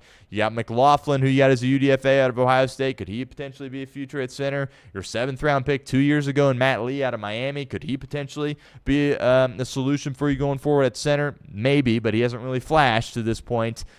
A couple years down the line, you got to be worried about center. 2026, I'm good with Ted Karras coming back. Right guard. You don't know what you're doing at this point. There's several options that Paul Dehner lists out here. Lucas Patrick, he predicts, will be about 1.5 against the cap. Guy named David Edwards, that'd be about $17 million. Elijah Vera Tucker, those are like top-of-the-line guys as far as interior offensive linemen. Dylan Parham, who played for the Raiders there, certainly. I don't think you need to go out there and overpay for one of these guys because you have a solution in place here in Dalton Reisner. Seems like a no-brainer to me. It worked last year. The Bengals have struggled immensely when it's come to evaluating free agents and the interior offensive line the past few years. Looks like they corrected that here with Dalton Reisner. You have a guy behind him that Jalen Rivers, we'll talk about him more in a second, but he had to play and it was okay. Wasn't great, but it was like, okay, if we can continue to work with him, he can get to a point where he's a serviceable backup for us. That got a lot of run as a rookie, which I think is huge. But bring back Reisner. Dehner predicts about $4 million against the cap. Sign me up. Right? Do it early, right? Do it now, right? I should be getting a notification right now that it's happening. Don't wait for this thing to get into free agency and get into a bidding war with one of these other teams because I do think, based on the season that he had, other teams will be interested in his services. Get out ahead of it, right? Doesn't need to be some multi-year thing. Get him for a year, right? And then you continue to address the offensive line after this year. I'd bring back Reisner. Mims at right tackle, non-negotiable. You understand that. And then I would bring in a bottom of the road, or not a bottom of the road, but a cheaper free agent option along the offensive line. Dehner predicts about $2 million. Bring somebody in, ideally not Lucas Patrick, but I feel like this team would consider that just because they like his versatility, and if something were to happen to Karras, he's kind of your backup center. But I think you got to bring in one body along the offensive line. Would do it sooner rather than later. Don't overpay for him. It's not a guy that you want to be your starter week one, but inevitably injuries will happen. And that next interior guy I think is Jalen Rivers. Again, I think he showed enough as a rookie. That playing time that he got when Reisner was not playing was huge. That will go a long way. I think there's something there. Future starter, not going to get carried away, but serviceable backup. I think he works into the equation. Your 5th-round pick out of Miami last year, you keep him around. He's your kind of next guy backing up from an interior perspective. That's the offense. We'll kind of get into these cut candidates here as well, and then we'll talk about restructure, and then we'll talk about defense lastly. We've talked about cut candidates on the show previously. We have that video. It's out on YouTube. Check it out. Type in Bengals cut candidates on our Chatterbox page. It'll pop right up. Usually you go into these offseason and it's like, well, there's a laundry list of guys that could be cut candidates. It doesn't feel like that is the case this year for Cincinnati. And there's a couple of no-brainer cuts, in my opinion. Cody Ford, to me, is a no-brainer cut. He had his moment in the sun, catching the ball out of the backfield. We'll all remember that. We'll all look back on that moment very fondly. But the expectation for him was to come in and compete for one of the guard spots. He couldn't even throw his name in the ring. He came in out of shape. And then the whole thing with him is like, oh, he's a valuable swing tackle. Well, why does he feel like a valuable swing tackle for you? Because he didn't play, right? Because Mims and OBJ were out there all year. If he was asked to go in there and take meaningful snaps, I don't know if a lot of people would have the same mindset on Cody Ford. Tried it for a while. He's been a part of your team, right? A part of your 10 guys along the offensive line. His hit, you save $2.9 million if you get rid of him. So to me, it's a no-brainer. I'd get rid of him. Oren Burks is another I'd get rid of, right? He was a guy that was in a room with 2 rookies who were not playing well at all, and he couldn't earn more playing time. I think when the Bengals brought him in, the expectation was just kind of special teamer and backup, and that's what he ended up being. But $2.3 million you get if you cut him. That's a move that I would make, and I think that's pretty obvious. As probably not going to cut Demetrius Knight and Barrett Carter because there's year 2 of their rookie deals. Clearly have to rework that room. It makes a ton of sense for Oren Burks to be on the outside looking in. So this is opening up some more money to spend, which is adding to that $35 million total that we mentioned when we began this segment. And then you have a couple of interesting names. And I think, to me, this is what I'm most fascinated to see what Cincinnati does, and that's at that interior defensive line spot. And when Duke Tobin talked at the end of the year, he prioritized edge rusher as the number 1 need, which, well said, that needs to get cleaned up. But the interior also needs to get cleaned up there as well. It wouldn't surprise me if B.J. Hill and T.J. Slayton were back. Well, if they're back, the Bengals, you know how they feel about guys on their rookie deal. Chris Jenkins and McKinley Jackson are going to be back, and then you're going to look there and say, oh, it's the same party of guys along our interior defensive line. They all stink, right? Again, I haven't turned in my final draft here. I'm going back and forth. B.J. Hill, respect what he's done here in Cincinnati throughout his career to this point. Thought it was a mistake when the Bengals paid him last offseason, and I think I'd probably cut him. That's where I'm at right now. Because you save $4.8 million against the cap. That frees up a lot of space for you to work with. I just am in a tough spot where you bring back both Slayton and Hill with as bad as it was. And Hill became more of a rotational guy. He was taken off the field on 3rd downs because he didn't provide anything as far as a pass rush goes. Are there names out there that you're like, oh, he's definitely better? I think the top name is DJ Reader, and then you got to evaluate his performance last year in Detroit and say, okay, how can we project how he'll play this year for Cincinnati? But that's kind of why I haven't turned in the final draft yet, because I don't know. I think they need to cut either him or Slayton because you can't just run it back with the same group and expect different results. I guess I would lean B.J. Hill to cut over Slayton, but I don't know. That's going to be a huge decision that Cincinnati has to make. Okay. And now we get to the Trey Hendrickson stuff. There is a world where they tag him and they intend for him to play for this team. I don't think that's going to happen. They would then be paying him like $35 million, which is absurd, coming off the injury. I wouldn't bet on that at all. And then there's the tag and trade, which I think some front offices and teams, you'd be like, okay, that's probably what they'll do. Try to get like a 3rd-round pick, right? But understanding the rest, his value has gone down because the Bengals don't have as much leverage now because everyone would be like, well, we know you don't want him, right?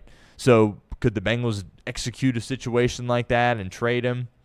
I just kind of don't see them doing that, to be honest. And, again, this is kind of when we started this segment, all the ins and outs to that, what that would look like. I need somebody smarter than me to explain it to me because I really don't know.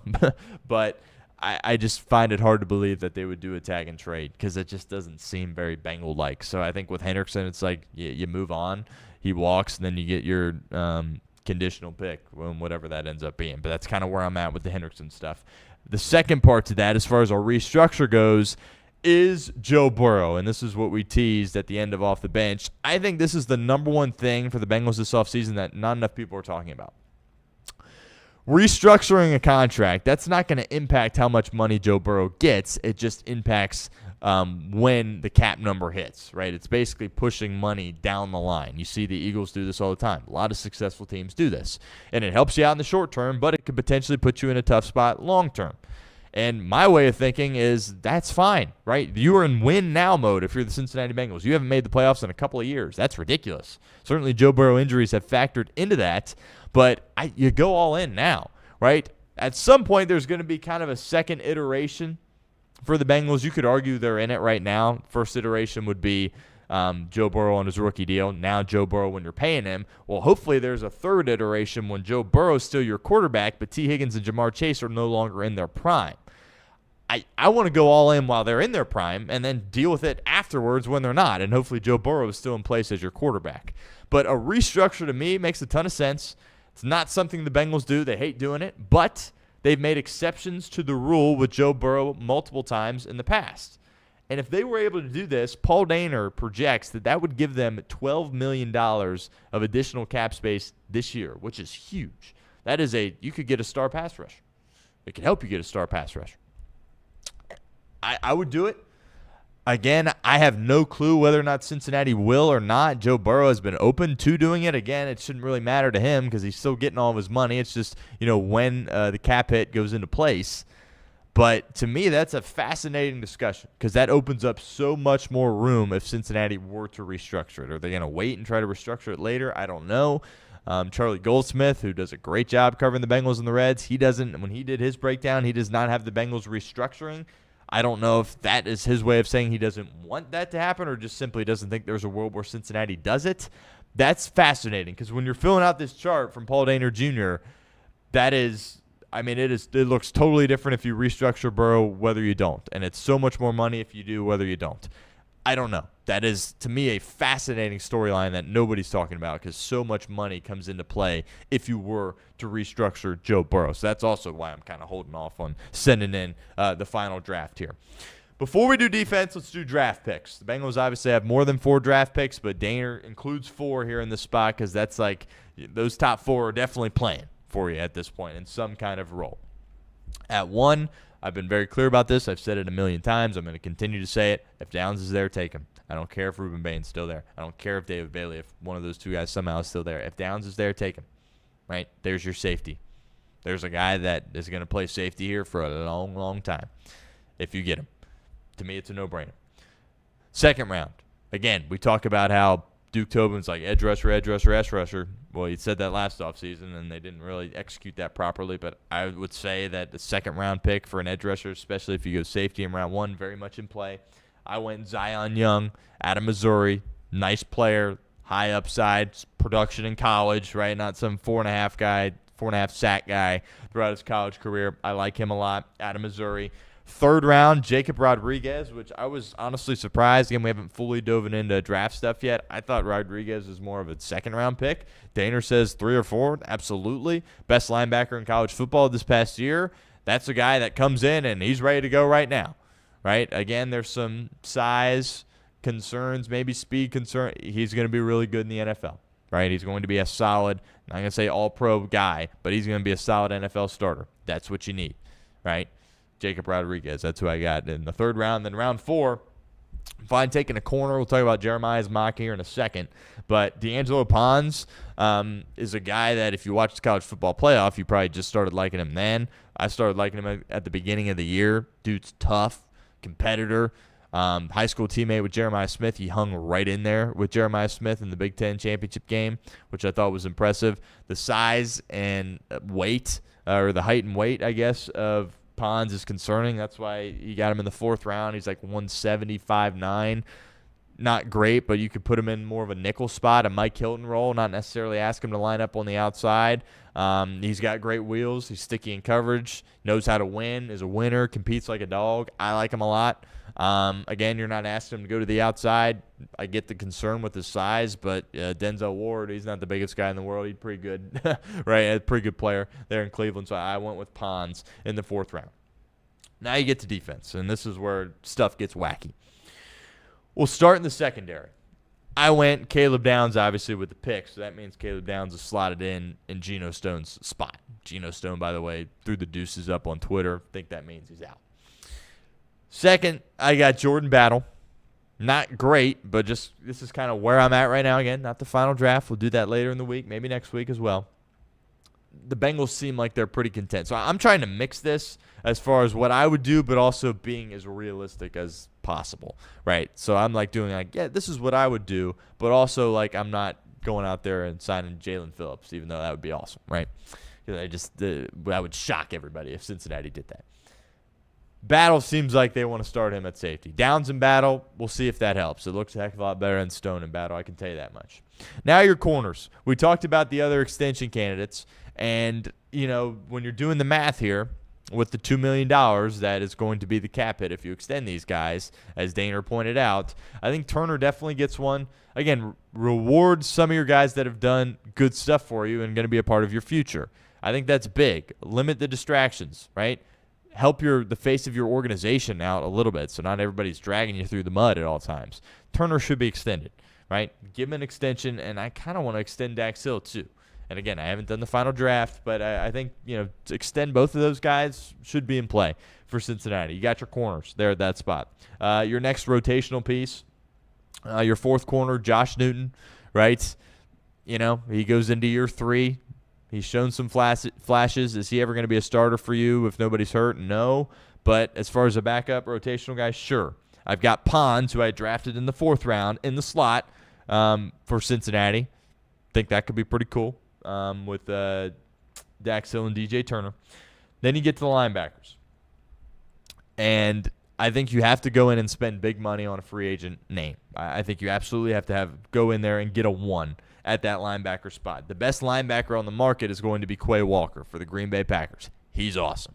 If I'm Green Bay, LaFleur, Gutekunst, all those guys up in Green Bay, I'm doing whatever I can to keep him because I think that tandem with Cooper, there's your linebackers in Green Bay, like that works. Dehner projects $18 million against the cap, which is a lot. But would I pay for Quay Walker? Yeah, I would. I absolutely would pay for Quay Walker. Devin Lloyd, $17 million against the cap. What Dehner projects. Devin Bush, $13 million against the cap. Nakobe Dean, this is the name that I'm really flirting with, $12 million against the cap. I think we all would love to see Nakobe Dean come here to Cincinnati and be your leader at that linebacker spot. I absolutely would pay for him. Who else we got? Bobby Wagner, he says $9 million. I think he's over the hill. I would not bring him in. Demario Davis, $8 million. Alex Anzalone, $7 million from Detroit. Caden Ellis, $8 million. Levante David also getting up there in age 7. Alex Singleton, $6 million. Quincy Williams, $5 million. Matt Milano, $4.5 million. Some other names certainly to consider there at this point. But right now, Nakobe Dean jumps out to me. Are the Bengals going to get in a bidding war for Quay Walker? Probably not. And Nakobe Dean's going to garner a sizable deal. But to me, when you look at defense, I think the linebacker class in free agency is better than edge rusher and defensive tackle. So you got to add all 3 of those rooms. But I think to go out there and really get aggressive in free agency and pay for a top-of-the-line guy, I think you can do it at linebacker without having to overpay as much as you would at edge and interior defensive line, if that makes sense. Then, remember I drafted Jacob Rodriguez. I have him as your second guy, and then Demetrius Knight can be your third guy, and then you hope that Barrett Carter never sees the field. That's kind of where I'm at right now.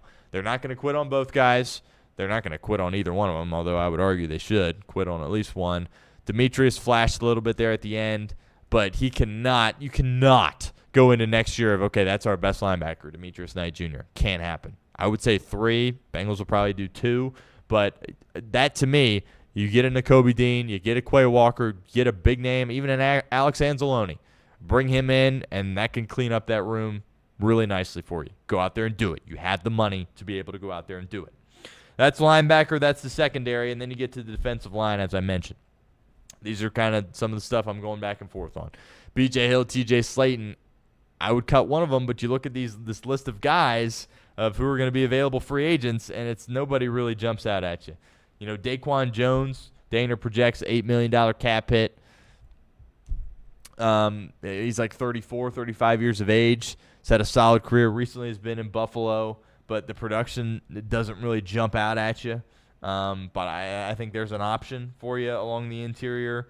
Even if you go low-level guys, that's going to be like $2 million.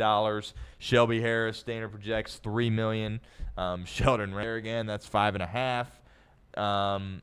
Or just some other names to consider. We mentioned Jones. John Franklin Myers, another name. So I don't really have a ton of names for you as far as defensive tackles, nose tackles go, but you can't run it back with this room because Chris Jenkins and McKinley Jackson can't play, and I don't know if Slayton and Hill can play good enough. So I don't know.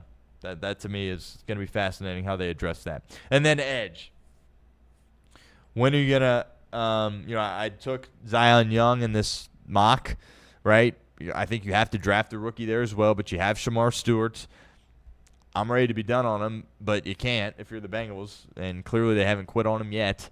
He's going to continue to still be in play for him, but you have to go get a 1 as your rusher. And Miles Murphy can be a really good 2. Let's not get carried away and say he's a 1 because he ain't, all right? And the top name, besides Trey Hendrickson, funnily enough, is going to be Jalen Phillips. And if you restructure Burrow, there's a real world where you can go out there and get him. But there's going to be a bidding war, obviously, and he's probably going to get a bit overpaid.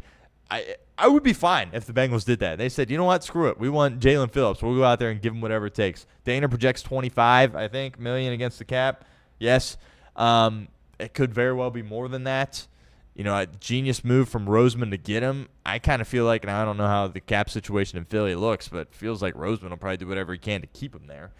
But drafted by the Dolphins, went out of Miami, goes to Philadelphia, midseason acquisition for the Eagles, and he's their top guy on the market, not named Trey Hendrickson. So I would be interested in throwing your hat in there, but again, like I'm trying to be as realistic and do what I would do. I feel like if I throw Phillips in there as the guy, that's just not realistic for Cincinnati. Couple other names. Boye Mafe. Keep an eye on him in the Super Bowl for Seattle. Dehner projects $12 million against the cap. He's been a really nice part to a really good defense. He comes in here. He's your 1. Second-round pick. This is finishing out his rookie year, so the age is in a good spot there with him. Boye Mafe is a name to keep an eye on. Odafe Owe, Baltimore Raven, Charger. He's going to get a sizable deal there as well. I'm a little bit worried. The sack numbers aren't quite there, but this class along the defensive line isn't great. Like, you're not seeing some 10, 12 sack guy just sitting in here. It doesn't really happen. And those guys usually aren't available, right? They get paid. Always a name to monitor. He's got great skills. He's a great athlete. I think he kind of fits like the Shamar Stewart type of mold, which I would like to get more production out of that. And I think there's, again, he's been in the league, so we know what you have in him, but there's that element of, well, it's a lot of upside, but I don't know if the production is consistent enough. That's a name to keep an eye on. Bosa. Dehner projects $15 million. He was really good on third down for Buffalo. You have some injury concerns with him. He's got a relationship with Burrow. Maybe that comes into play. I'd be open to getting Joey Bosa as he passes prime, absolutely. But can he show up for you on third down, which is what Cincinnati needs? I would be interested in Joey Bosa, certainly there as well. And then how about Draymond Jones? This one's really interesting because this feels like he kind of feels like a Bengal, honestly. Draymond Jones went to Ohio State. And most recently has kind of bounced around the league a little bit. Most recently has played in Baltimore, and Bengals fans will remember he kind of gave Joe Burrow some fits this year. And nobody really has done that in the North besides Myles Garrett, of course, and T.J. Watt. But he really flashed in the games against Cincinnati. I don't really know how he looked throughout the other games, but I remember in the Bengals games going, oh, this guy's a bit of a problem. Now, what happened the last time you took a guy that was a Baltimore Raven that played really well against you? Well, his name was Geno Stone. How'd that work? Not well. Am I saying that Draymond Jones would be the next Geno Stone? No, but he kind of feels like a Bengal to me. It's like that $11, $12 million range as far as his cap hit goes. They need to part ways with Osai. He kind of feels like the Osai replacement, but he would come in and be the 1, I think, over Miles Murphy. And I think you could have something there. But the whole Baltimore flashed against you thing, there's some, bad thoughts, negative thoughts as it relates to that just because of Geno Stone. But he kind of feels like a Bengal to me, honestly. Who else we got on here? Malcolm Kuntz, certainly another name to keep an eye on. Von Miller, $5 million. Dehner projects, is he washed? Yeah, but he can still play. He flashed a little bit against Washington, right? I mean, we were saying bring him in last year, and then the Bengals obviously didn't do that and didn't believe in that kind of approach. But bringing in an old guy, not something the Bengals ever do, they should adjust and do that, right? It's okay to pay for a guy's services for 1 year that's been around the block. You've tried to do this young thing on defense for so long, and it ain't working, all right? Go out and get a wily veteran. If you have to get, the guy from Buffalo along the interior defensive line, well, he's 35 years old. We're in win-now mode, right? You have the available cap space to go out there and make a move like that this offseason for a rental type of deal. Do it. You have Joe Burrow, Jamar Chase, T. Higgins in their prime. The time is now. Go out there and be aggressive. So the Burrow restructure, I got to do some more research on that and figure out whether or not that's actually going to happen, because that has a huge impact on how much spending money Cincinnati has this offseason. But would really encourage everybody go out there to The Athletic, check out the simulator. Paul does a great job explaining it. Friend of the show, obviously, of course, Paul Dehner. Mess with it. Send it to me. Give me your thoughts. And I'll try to have a final draft that we won't do a full another segment on it necessarily, but kind of have a final draft that we put out there. I'll post it on my Twitter. And we'll talk about it a little bit here on the show there as well. But the restructure with Burrow is huge. And what's unfortunate is the Bengals defensive line is so bad, and this free agency class along the defensive line just isn't good, which is why I think they really need to be aggressive with linebacker and go get a big-time difference maker and spend a ton of money there. Like a Nakobe Dean or a Quay Walker would be awesome for this team. But stay tuned on that front for the final draft. And check it out. Do it yourself. It's a lot of fun to kind of mess with it. And Bengals are going to be spending about $35 million against the cap here this offseason. All right, a couple of more thoughts. Let's stay on the Bengals real quick, briefly, on Daniel Jeremiah as I try to pull this up here. Let's see. There we go. All right, so the Bengals, of course, picking at number 10. We went through the top 10 on Mel Kiper's. We'll do it here as well for Daniel Jeremiah. Mendoza, going 1, right? We don't need to sit here and have that conversation again. It's going to happen. And I think Arvell Reese will go 2 as well for the Jets. And then this is where the draft kind of begins at the 3 spots. Jeremiah has Spencer Fano going, the offensive tackle from Utah, to the Cardinals. There's a reason why that job's not filled yet. Nobody wants it. They don't have a quarterback in place. They got to figure out how they're going to get rid of Kyler Murray. They have a guy in Marvin Harrison Jr. who they took in the top 5 who's not very good, right? Or he doesn't look like a top 5 player, certainly. Their defense isn't good. They don't block. They just got all types of issues. Their owner's an idiot, right? They're in a tough spot. But so taking an offensive tackle early, I don't know, but you can't take Ty Simpson there at 3. That's an overdraft. So the Cardinals are just in a horrible spot, and I think that's the worst place an organization is in across the National Football League, honestly. And the only reason it's not the Jets. Now I have more faith in the Cardinals than the Jets, but the Jets have all those picks, right? I mean, the Cardinals are just in a really bad spot. So you want to take a tackle at 3, sure, but you're just not going to be competitive, especially in that division. Maui Noah is going 4, so a little bit more tackle-heavy early for Jeremiah as opposed to Kiper. Haven't really dove in a ton on Fano, the Utah guy, but Maui Noah, we saw him in the playoff run. He's great, right? Top 10 pick, lock.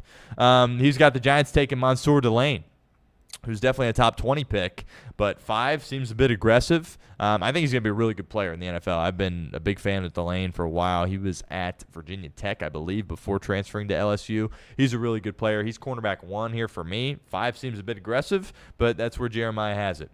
David Bailey, the first edge rusher, goes off at 6 to Cleveland, which, you pair him with Myles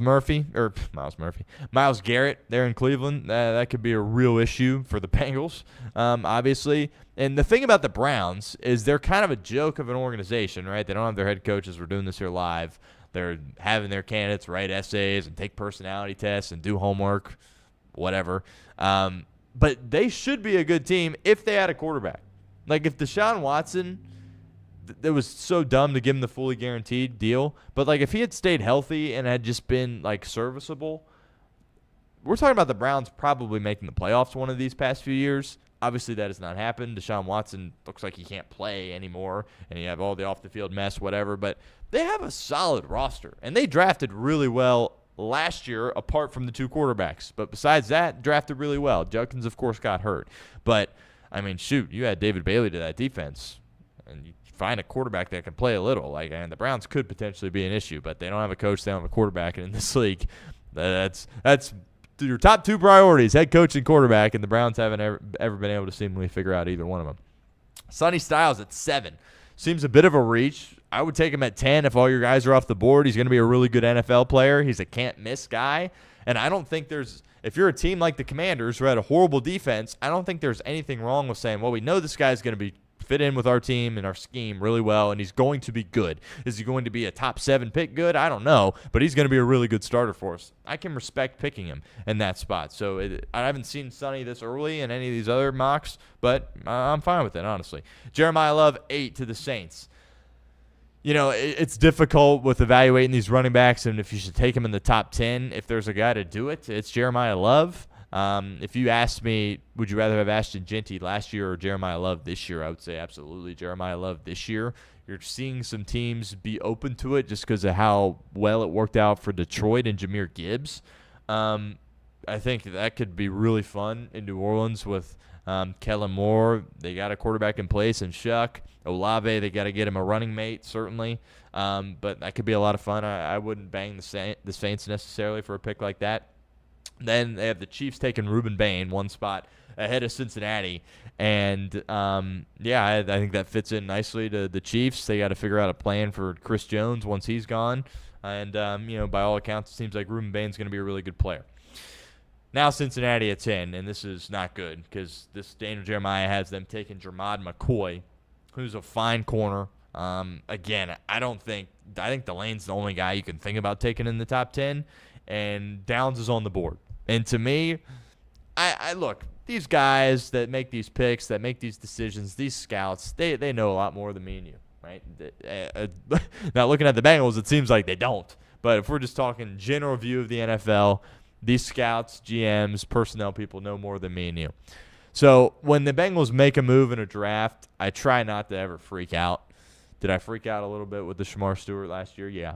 And I'm here to say I'll do it again, and it'll be a heck of a lot worse if they pass on Caleb Downs. Now, if you pass on Caleb Downs and get a Bain or a Bailey, I still think that's a huge mistake, but I'll calm down a little bit. If you pass on him and take a corner, what are you doing? Corner is an underrated need for Cincinnati. Again, Dax Hill and DJ Turner were really good for you last year. To sit here and say they're going to play all 17 games next year, back-to-back years, like that's just not going to happen, right? Your depth is going to be tested there. And corner is a question at depth because we don't know how that's going to look if he's out there for a lot of snaps. And Ivy's good on third down, but you can't ask him to be out there more than just that. But taking a corner at 10 with Downs on the board is the sin to me. It's an absolute sin. And, again, if it's Delane, okay. I haven't really dove into the corners yet. I think this McCoy guy is probably corner number 2. Both the Tennessee guys are probably first-rounders. Would I take McCoy over a guy like Terrell from Clemson? Yeah. Is it just because Terrell went to Clemson? Maybe. So I don't think it necessarily is a bad player, but, dude, you need a defensive lineman or a safety, right? So to me, that's just crazy. He has the Dolphins taking Downs immediately after that at 11, which Miami, if you're John Eric Sullivan, their new GM, and you're Jeff Hafley, and Taylor Downs falls to you at 11, you are rejoicing, right? So you can't let that happen if you're the Bengals. He's got the other Tennessee corner going 12 to Dallas. He's got Mekhi Lemon actually going in front of Carnell Tate, which I don't understand. Lemon's a great player, Biletnikoff guy. If I'd sit here and make the argument that I didn't think he was the best receiver on USC. I think Jacoby Lane might be better in the NFL, but I know that's a really hot take there, but I honestly believe that. But, if you put him in Los Angeles, you could certainly argue, yeah, I'd take him at 13, right? I mean, you put him there with Puka, and Devontae will be back, but at some point you're going to need a second option there. I mean, him and Puka and Stafford, whoa, that would be crazy. But, I don't know if him over Tate to me doesn't make much sense. But I get it from a fit perspective in Los Angeles. And trying to think of anything noteworthy here as we scroll through. Cassius Howe, he's got at 15, the edge. He's got Tate falling all the way down to 16 to the Jets. Mesidor, 17, which he's an edge, the other edge from Miami opposite Bain. he's a little bit older, so I've seen, some Mesidor dropping to like the third round, and then I've seen him now going in the top 20, so that'll be fascinating to see. You can't take him at 10, I don't think, if you're the Bengals, but again, we'll see there. Another safety, Emmanuel McNeil Warren out of Toledo. I tell you, it breaks your heart and it crushes you when you see Iman Warren have the success that he had. Him and Starks were both there sitting for you. Woo! And when we were at the other place, we were all over Iman Warren as a lock player. That was pretty obvious, and he's balling in Seattle. Going to have an opportunity to play in the Super Bowl. Keldrick Falk at 20. Can't take him. He's on my do not draft board. I really only have 2 guys. Well, I guess maybe now 3. A corner, if it's not Delane, I don't think you can do that. And then Keldrick Falk and then Peter Woods, I can't do that either. But the big takeaway from the Jeremiah mock is that he's got Cincinnati passing on Caleb Downs and taking a corner, right? It's one thing to pass on him and take David Bailey or Bain if they fall, but my goodness, I got a big issue there with that. All right, a couple more minutes before we get out of here. I'm actually going to save the Darnold and Vrabel stuff for later in the week, as that mock offseason went a little bit longer than I intended. But I think that's a great exercise. Would encourage all Bengals fans to go out there and do it. Look, buy a subscription to The Athletic. I know it's unfortunate these days. You got to pay for everything. Everything's behind a paywall. It stinks. But if you're a Bengals fan, you got to be reading Paul Dehner. Like, you just got to be. And there's a lot of people that we've had on the show that are on the Bengals beat that are tremendous. But Dehner's incredible, and it's totally worth the subscription to The Athletic to check out what he does. But let's end it here with Christian Parker. He's going to be the new defensive coordinator for the Dallas Cowboys, and I think this is really positive for Dallas, honestly. Now, where they're at as a team, I just can't take him seriously with Jerry. I hear all these stories about him when he was winning Super Bowls, and he was all aggressive and kind of just, firing from the hip, but he just doesn't do that anymore. Granted, they made the move for Quentin Williams, which kind of surprised me, which I think is going to go a long way for them. They have to hit this draft out of the park. They're going to have an opportunity to do it with 2 first-round picks. But they needed to fix the defense, and I think bringing in a guy like Christian Parker goes against status quo in Dallas, which is very good for them.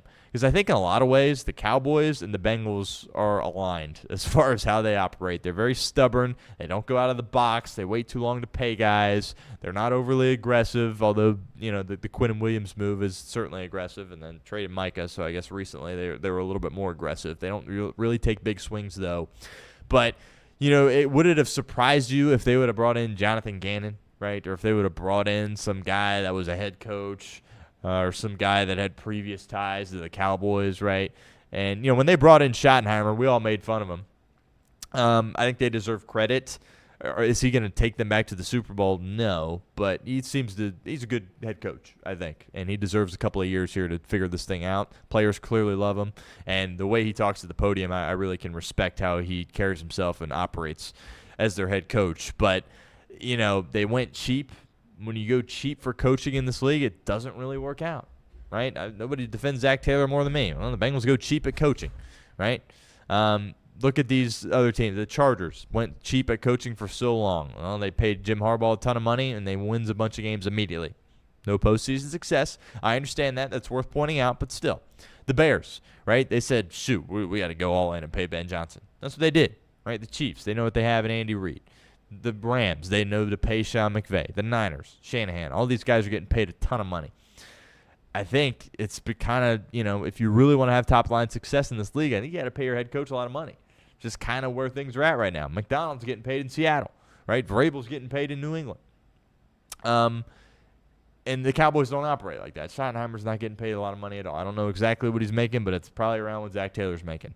And when he was brought in, clearly it was Jerry saying, all right, we're going to give you the opportunity to be our head coach, but I'm going to call some shots here, right? The Eberflus hire was not a Schottenheimer decision, right?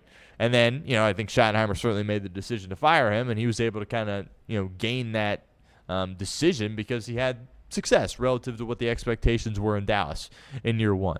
And this is a shoddy hire, by all means, going out and getting Christian Parker. He's never been a coordinator before, but a DB's coach in Philly, a young, up-and-coming guy. Look across the rest of the league. This is where teams are finding some success. Ever since McVay popped off onto the scene. People want to go young. People want that up-and-coming position coach to be that next coordinator, and that up-and-coming coordinator to be that next head coach. And I think this is a really this is kind of up to the times, right, with Dallas making a call like this. And I think it'll go a long way for him. Now, it's kind of awkward, right, because he was in Philly, and these Cowboy fans are like, what? We're bringing this guy in from Philly to be our head coach? I understand the trepidation and the concern and the awkwardness even there for that, but I think this is good because it's Dallas kind of going in a different direction. Again, would it have surprised anybody if they brought in some guy with Cowboys ties? Shoot, would it have surprised anybody if they called Marvin Lewis, who hasn't been in coaching since he left here in Cincinnati? Like, that wouldn't have surprised anyone, right? Or some older guy. No, they're going young. They're trying to be more innovative, and I can respect that. And I think Parker is ready, and he coached in Philly. As far as pressure goes, it doesn't really get any higher there in Philadelphia. And they've got some pieces with Williams.